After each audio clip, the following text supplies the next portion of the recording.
হ্যাঁ হ্যাঁ, ডান পাশে যে বসে রয়েছে সাদা কালার যে শার্টটা না, এই যে দেখছেন, এই না না এটা না, ওই যে ভিতরে একটা ঢুকে গেছে পুরা। দুজন ছিল, একজন আমরা বাইরে করছি জীবিত, আর একজন মৃত। হ্যাঁ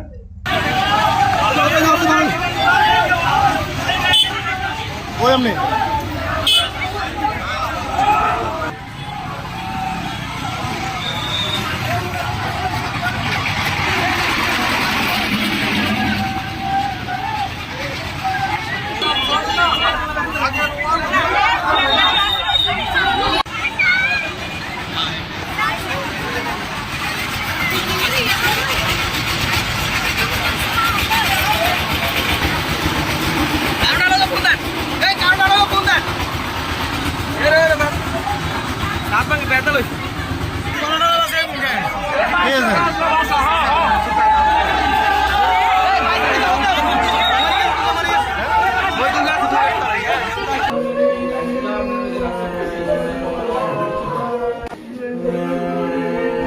ছবি লাগবো না, এটা লইতাম না।